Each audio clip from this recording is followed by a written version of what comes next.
ভয়ঙ্কর সব ক্ষেপণাস্ত্র সমৃদ্ধ ভূগর্ভস্থ এক মিসাইল সিটি দেখিয়ে এবার ট্রাম্পের চিঠির জবাব দিল খামেনির ইরান। নতুন করে যুক্তরাষ্ট্রের ক্ষমতায় আসার পর থেকে ইরানের পারমাণবিক কর্মসূচি নিয়ে নানা চাপাচাপি করছে ট্রাম্প, আর এতেই আরো বৈরী হয়ে উঠেছে এই দুই দেশের সম্পর্ক।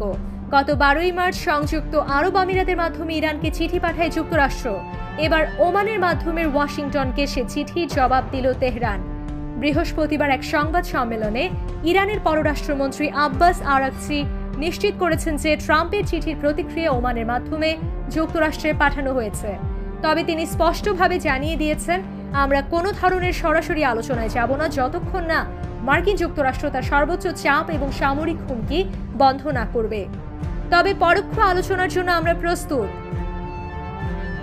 ইরানের সর্বোচ্চ নেতা আয়াতুল্লাহ আলী খামেনির উপদেষ্টা কামাল খারাজি এটাও জানিয়ে দিয়েছেন, ইরান এখনও তার সব দরজা বন্ধ করে দেয়নি। পরোক্ষ আলোচনার মাধ্যমে তেহরান তার শর্তাবলী জানাবে এবং অন্য পক্ষের মনোভাব মূল্যায়ন করবে। যদিও ট্রাম্পের চিঠির বিষয়বস্তু এখনো প্রকাশ করেনি ইরান, তবে ধারণা করা হচ্ছে যে চিঠির মূল বার্তা ছিল ইরানকে একটি নতুন পারমাণবিক চুক্তিতে আনতে আহ্বান জানানো। 2018 সালে ট্রাম্প তার প্রশাসনের অধীনে একতরফাভাবে 2015 সালের পারমাণবিক চুক্তি থেকে যুক্তরাষ্ট্রকে প্রত্যাহার করে নেন এবং ইরানের ওপর কঠোর নিষেধাজ্ঞা পুনর্বহাল করেন। সেই থেকে তেহরান তার পারমাণবিক কার্যক্রম আরও ত্বরান্বিত করেছে। যদিও তারা দাবি করে আসছে যে সম্পূর্ণভাবে শান্তিপূর্ণ উদ্দেশ্যে তাদের এই পারমাণবিক প্রকল্প।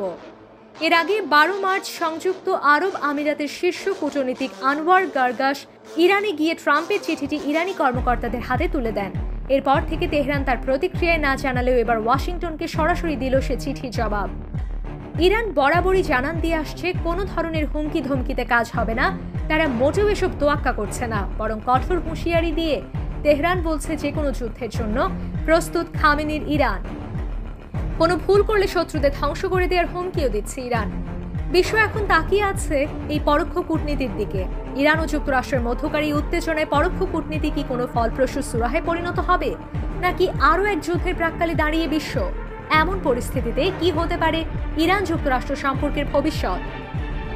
বিশ্লেষকরা বলছেন, আগামী কয়েক মাস ইরান এবং যুক্তরাষ্ট্র সম্পর্কের দিকে নজর রাখা অত্যন্ত গুরুত্বপূর্ণ, কারণ সামান্য একটি ভুল পদক্ষেপ পুরো মধ্যপ্রাচ্যকে করে দিতে পারে অস্থিতিশীল আরও সংঘাতময়।